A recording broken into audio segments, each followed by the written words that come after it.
네, 여러분 안녕하십니까? 삶으로 열어가는 아름다운 신앙간증 오직 주만이의 김현임입니다. 예수님은 이렇게 말씀을 하셨죠. 누구든지 제 목숨을 구원하고자 하면 잃을 것이요. 누구든지 나를 위하여 제 목숨을 잃으면 찾으리라. 네, 그처럼 이 믿음이라는 것은 남들이 가는 길을 따라서 불빛이 있는 곳으로만 가는 게 아니라 어두운 골짜기라도 믿고 따라가는 게 아닐까라고 생각해 봅니다.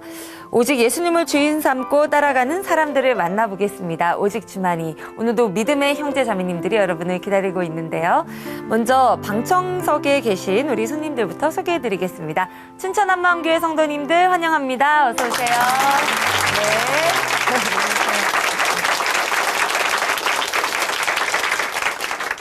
자, 오늘 첫 번째 출연자를 만나볼까요? 여러분 한번 맞춰보세요. 범죄 신고는? 119. 그렇죠. 응급 상황은? 119. 그렇습니다. 응급 상황이 생기면 전화를 들고 찾는 것이 바로 119죠. 그 119 소방 구급대원으로 열심히 살아가고 계신 분이 오늘의 첫 번째 주인공이신데요. 건축학을 전공하셨던 이분이 소방 구급대원이 되셨다. 뭔가 좀 매칭이 안 되고 그림이 좀 어울리지 않는 그런 느낌이 드는데 건축학도였던 이분 왜 소방 공무원이 되셨을까요? 지금부터 그 이야기 함께 들어보시죠. 춘천 한마음교회 박종상 형제님 어서 나오십시오.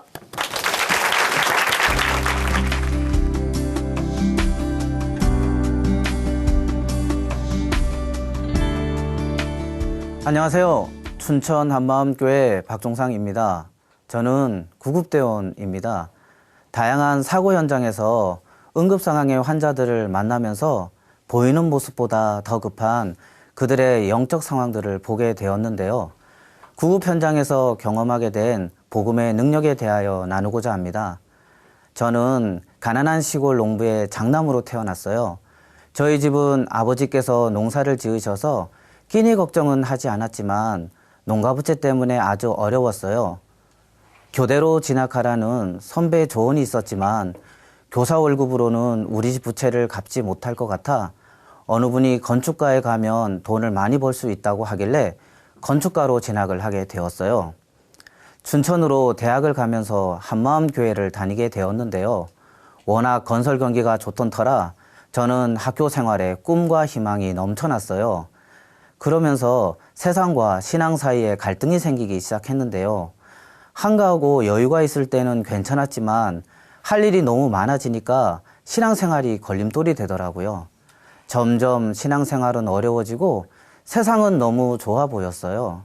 신앙생활은 제가 시간도 돈도 계속 들여야 하는 거지만 세상은 내가 시간을 들인 만큼 돈을 주는 것 같았어요.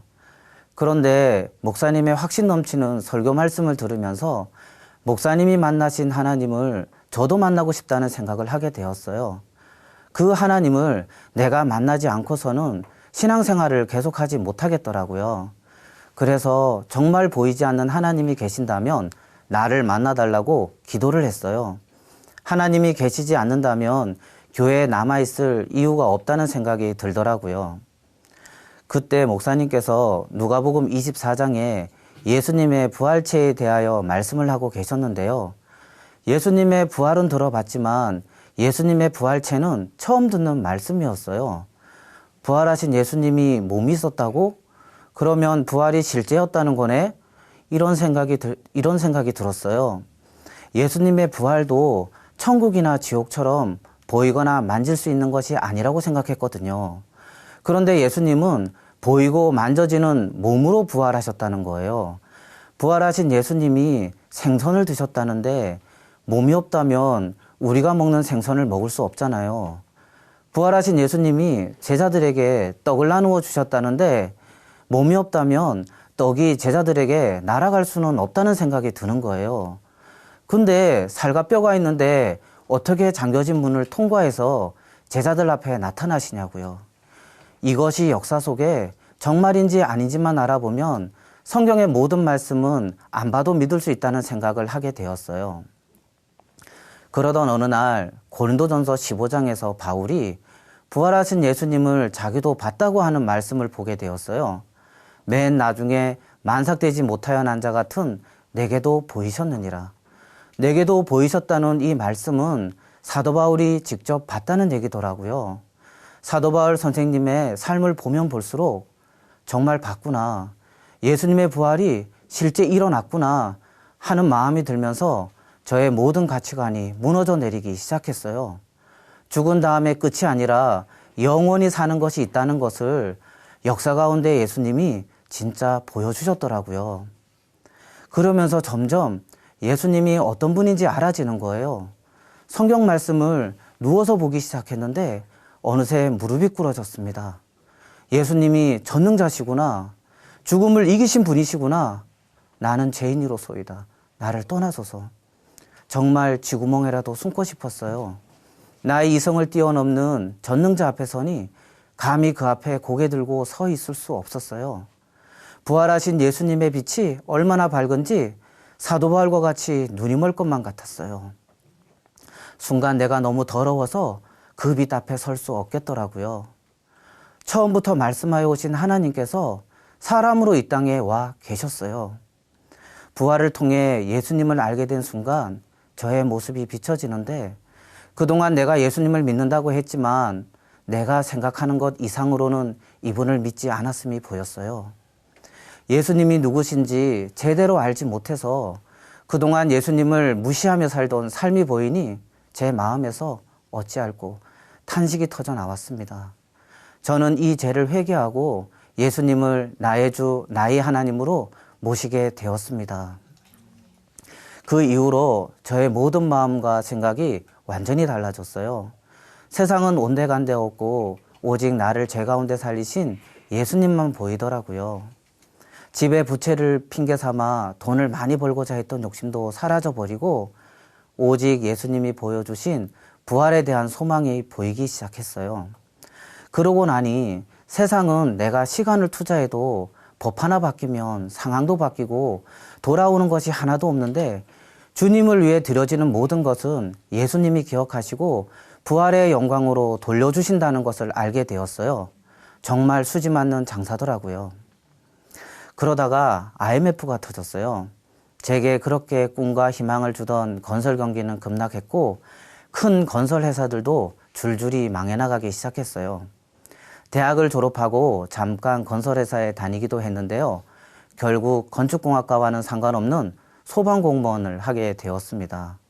소방서에서는 생명이 위협을 받거나 위급한 환자를 병원까지 이송하는 구급대원 업무를 맡게 되었어요. 구급 현장은 출동 지령이 내려지는 순간부터 현장에 도착하기까지 긴장이 많이 되었어요. 분초를 다투는 긴박한 상황인데다 그것이 어떤 상황일지 아무도 모르기 때문이에요. 또 예상치 못한 끔찍한 사고 현장을 목격하면 잔상이 남아서 한동안 마음이 힘들더라고요. 객사를 하거나 자살을 한 경우 현장을 목격한 사람들이 119로 신고를 하거든요. 그러면 현장에 가서 죽어있는 시신을 목격하게 되는데요. 저희 구급대원들은 시신의 체온도 확인하고 패치도 붙여서 심장 리듬도 파악하고 그 사람이 살아날 가능성이 있는지를 살펴보아야 하는데요. 그때 일그러진 시신의 얼굴과 차가운 시체의 그 느낌은 정말이지 다시 경험하고 싶지 않은 거예요. 처음에는 그런 현장으로 갈 때마다 참 험한 직업이구나 하는 무거운 마음이 들기도 했어요. 어느 날 새벽 기도 중에 하나님께서 나는 날마다 죽노라는 사도 바울의 고백을 통해서 어제 나는 죽었으니 오늘 예수님 안에서 새 마음으로 나가라는 마음을 부어주셨어요. 그때 후로는 이전 것은 생각하지 않고 오직 날마다 새로운 마음으로 하루를 시작하게 되니까 그날 괴로움은 그날 끝나더라고요. 부활하신 예수님 안에 있는 보혈의 능력이 없다면 엄청난 스트레스로 삶을 이어갈 뻔한 것을 생각하니 너무 감사하더라고요. 구급대원은 보통 생각하는 긴급한 사고 현장으로 출동하는 것만은 아니었어요. 저희들끼리 패밀리라고 부르는 분들이 있는데요. 그분들은 알코올 중독자들 중에서도 시도 때도 없이 신고를 해서 저희가 가족처럼 자주 만나게 되는 분들이에요. 복통이니 두통이니 신고를 해서 가보면 말동무 해달라는 분도 계시고 화풀이로 부르는 분들도 계시고요. 알코올 중독인 분들은 사연도 많아요. 이런 분들을 보면 주님께서 말씀하신 지극히 작은 자가 생각이 나는 거예요. 주님께서 지극히 작은 자에게 한 것이 내게 한 것이라고 하셨는데 정성껏 잘해드리고 병원으로 이송을 해드리면 어느 정도 그분들의 마음이 풀어지는 것을 보게 돼요. 어떤 분들은 지속적으로 부르는데 계속 동일하게 대해주니까 나중에는 미안하신지 안 부르는 경우도 있었어요. 어떤 경우에는 말이 통하지도 않는데 말동무 해드리느라 한참이 걸려서야 병원으로 이송해 드리기도 했어요. 한 번은 아파트에서 중년 남자분이 쓰러지셨다고 해서 현장에 도착했는데 가쁘게 숨을 쉬고 있는 것처럼 보였지만 동공을 열어보니 양쪽이 완전히 열려서 심정지 상태더라고요. 급하게 심폐소생술을 하고 제세동기로 전기 충격을 주었는데 정상으로 돌아오나 싶더니만 다시 심정지 상태로 가는 거예요. 심폐소생술을 CPR이라고 하거든요. CPR을 하며 병원으로 이송하는데 그 아파트는 편복도 아파트라 엘리베이터 앞까지 가는 거리도 만만치 않았어요. CPR을 10초 이상 중단하면 안 되기 때문에 복도 중간에서도 또 엘리베이터 앞까지 가서 엘리베이터를 기다리면서도 엘리베이터를 타고 내려가면서도 또 구급차 안에서도 병원까지 계속 CPR을 하며 이송을 했어요.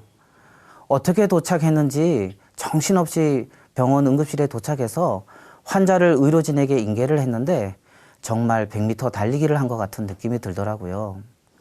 대부분 위급한 현장은 우리의 꼬린 지점인 병원 응급실을 향해 이런 100m 달리기를 하고 나서야 숨 고르기를 하거든요. 출동을 하면서 어떤 때는 100m 달리기, 어떤 때는 200m 달리기, 어떤 때는 마라톤을 하기도 합니다. 나중에 이 환자분은 응급실에서 심장이 정상으로 돌아왔고요. 심근경색 수술을 받고 5일 만에 퇴원하셔서 나중에 그분 아들을 만났는데 전화로 아들에게 주민등록번호까지 불러주시더라고요. 저희는 심정지 환자를 잘 처치해서 소생이 되면 하트세이버라는 상을 주는데요. 이렇게 하트세이버에 선정이 되기도 했고요. 의사 선생님은 제가 처치한 기록지가 모범이 된다며 그 많은 소방서 구급대원들을 교육시키는 프레젠테이션에 저의 사인이 들어간 기록지를 보여주시며 설명을 하시기도 했어요. 한 번은 시골로 발령을 받아서 1인 지역대에서 근무하게 되었어요. 시골이다 보니까 서로 다 알고 지내더라고요. 그 동네에 매일 술에 취해서 돌아다니는 여자분이 계셨어요. 지위도 있으신 분의 아내인데 이분이 맨날 술만 먹고 돌아다닌다고 동네에 소문이 났더라고요. 하루는 이분이 만취한 상태로 우리 사무실에 들어오셨어요. 그래서 반갑게 맞아드리고 소파에 앉으시길래 제가 힘드시죠? 했어요. 그랬더니 눈이 동그래지시는 거예요. 내가 힘든 거 어떻게 하셨어요? 하시면서 본인 이야기를 하시는데요. 어느 날 집에 들어가니 마대자루가 말을 하기 시작하더래요. 커피를 타달라고 해서 마대자루에게 커피를 타주었다는 거예요. 그러더니 이놈들이 집에 들어와서는 가지도 않고 한시도 잠을 못 자게 하고 자신에게 계속 욕을 한다는 거예요. 그래서 잠 좀 자보려고 이렇게 술을 먹는데도 한시도 잠을 자지 못한다고 하소연을 하시더라고요. 경찰서에서도 이것을 이야기했는데 이걸 믿어주지 않는다는 것이었어요. 오늘도 남편이 나가면서 바깥에서 문을 잠갔는데 칼로 문을 따고 나왔다고 너무 자연스럽게 이야기하시니까 당황스럽기까지 하더라고요. 제가 보이지 않는 세계가 있고 그놈들은 악한 영이라고 이해를 해드리니까 너무 좋아하셨어요. 자신도 검도 유단자라 이놈들을 죽이려고 칼을 품고 다녀보기도 했는데 이놈들이 보이지 않아서 죽이지도 못했다는 거였어요. 이놈들과 계속 욕하고 싸우느라 잠도 못 자고 있는데 어느 날 무당 아줌마가 들여다보고는 구슬하면 되겠네 해서 몇백만 원짜리 구슬 여러 번 했대요. 그런데 좀 나아지는가 싶다가는 다시 원래대로 돌아오고 한 번은 어떤 종교단체에 들어가서 제사상을 차리라고 해서 몇백만 원짜리 제사상을 차리고 제사도 드렸는데 얼마 후 다시 1,000만 원짜리 제사를 드려야 한다고 해서 그냥 나왔다고 하더라고요. 그러면서 점점 더 심해졌다고 하는데 정상적인 생활을 하지 못하고 있더라고요. 몸도 망가지고 남편이 벌어다 주는 돈은 굿이며 제사상 차리는데 거의 다 들어갔고요. 제가 그것을 다 이해하니까 이분이 너무 신기하고 좋아하셨어요. 그리고 어느 날 새벽에 사무실로 전화가 왔어요. 그래서 전화를 받았는데 받자마자 반장님! 귀신이 나타났어요! 하는 거예요. 갑자기 저도 얼마나 깜짝 놀랐는지 간 떨어지는 줄 알았어요. 예수 보혈! 나사렛 예수 이름으로 명하노니 귀신아 떠나갈지어다! 전화에다 대고 그냥 외쳐버렸어요. 엉엉 우시는데 진정을 시켜드리고 다음날 그 댁에 가봤더니 정말 집안이 난장판이더라고요. 어느 방은 그놈들이 있다고 들어가지도 못하고 밥상까지 차려서 갖다 줬더라고요. 그래서 말씀으로 교제를 하고 교회에 모셔와서 복음을 들려드렸더니 예수님을 영접하셨어요. 그 후로 술도 끊고 좋아지셨습니다. 한 번은 난동 현장으로 출동을 한 적이 있었는데요. 현장에 도착하니 중년 남자분이 죄인처럼 차 밖에 나와 있고 건장한 청년 하나가 차 뒷좌석에서 아버지를 죽이겠다고 거의 미쳐 있더라고요. 키는 왜 그래 큰지 발로는 반대쪽 문을 차면서 손으로 이쪽 문을 열고 나오려고 하는데 경찰은 이 청년이 밖으로 못 나오게 서로 차 문을 밀고 있었어요. 어떻게 수습해야 할지 정말 난감하더라고요. 그 청년의 모습이 정상이 아니었습니다. 진정부터 시켜야겠다는 마음이 들었어요. 그래서 속으로 기도하면서 차문 쪽으로 다가가서 그 청년에게 괜찮아 괜찮아 하며 진정을 시키면서 속으로 계속 기도했어요. 그러니까 청년이 점점 조용해지는 거예요. 상황이 그대로 종료되어 버렸습니다. 그래서 차분하게 그 청년의 팔을 잡고 구급차에 태웠어요. 경찰이 저에게 괜찮겠어요? 묻더라고요. 불안하시면 같이 타시던가요? 했더니 그냥 구급차 문을 얼른 닫아버리더라고요. 병원에 도착해서 응급실 침대 위로 올려주는데 순간 그 청년이 정말 아주 차분한 목소리로 아저씨, 제 다리를 보세요. 우리 아버지가 나를 이렇게 낳아놨는데 그래도 괜찮아요? 하는 거예요. 한쪽 다리에 장애가 있더라고요. 아마 태어나면서부터 장애가 있었던 것 같은데 그것 때문에 아버지에 대한 원망이 가득한 것 같더라고요. 그리고 아버지는 그런 아들에 대한 미안함으로 죄인처럼 그렇게 서 있던 것이었어요. 아들은 장애로 인한 아버지에 대한 원망을 붙들고 아버지는 그런 아들에 대한 죄책감을 붙들어서 양쪽 다 죽이는 것이었어요. 청년에게 의료진이 몰려들어서 청년은 의료진에게 넘겼습니다. 아버님을 따로 모시고 나가서 복음을 전해드리고 아드님의 문제는 오직 복음으로만 해결받을 수 있음을 알려드렸어요. 부활에 대한 소망만 확실했다면 이 청년은 기쁨 가운데 살 수 있을 텐데 잠시 있는 이 육체가 전부인 줄 아는 그 청년이 너무 불쌍하더라고요. 자살하려는 현장으로 출동을 하면 영적인 것을 더욱 체험하는데요. 자살한 집안의 영적 분위기는 들어가 보기만 해도 알 수 있더라고요. 한 번은 농약을 먹었다는 신고를 받고 출동을 했어요. 현장에 도착해 보니 농약을 먹은 사람이 보호자하고 실랑이를 벌이면서 죽어도 병원에 가지 않겠다고 버티는데 상황이 만만치 않더라고요. 또 속으로 기도하면서 두 사람 옆에 다가가서 그 사람 어깨에 손을 얹고 병원에 가셔야죠 하니까 잠시만 생각해 보고요 하더니 언제 그랬냐는 듯이 따라 나서는 거예요. 보호자도 환자를 다그치다가 너무 순해지니까 당황해하고 같이 있던 동료 직원도 당황해 하더라고요. 마귀가 가룟 유다의 마음에 예수님 팔려는 생각을 넣은 것처럼 마귀가 사람들 마음에 자살하려는 생각, 우울한 생각을 넣는다는 게 어떤 것인지 경험하게 되었습니다.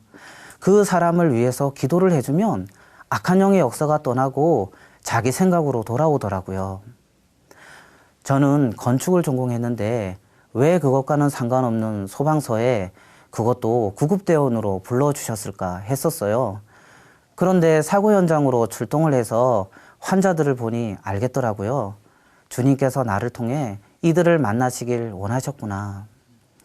응급 상황은 갑작스러운 사고나 육체의 질병만이 아니었어요. 눈에 보이는 상황만 응급이 아니라 그들의 영혼 자체가 응급 상황이더라고요. 수많은 응급 상황들을 겪으면서 온 세상이 악한 자 안에 처해 있다는 말씀을 경험하게 되었습니다. 눌리고 포로된 사람들을 어떤 때는 업어주면서, 어떤 때는 부축해주면서, 어떤 때는 처치를 해주며 기도를 해요. 예수님께서 각색 병자들을 고쳐주시고 유리하는 영혼들을 보시며 불쌍히 여기시는 마음이 이렇지 않았을까? 참된 주인을 만나지 못해 악한 영에게 눌리고 고통받는 사람들이 정말 부활하신 예수님, 참된 주인을 만나 모든 질병과 질고와 아픔에서 해방되고 영원한 소망의 삶을 살 수 있도록 해달라는 기도가 절로 나옵니다. 저는 구급 현장에서 눌리고 포로된 사람들을 만날 때마다 이들을 자유케 하는 능력의 복음을 갖고 있다는 사실이 정말 감사합니다. 이 복음으로 주님께서 제게 주신 사명을 끝까지 감당하겠습니다. 감사합니다.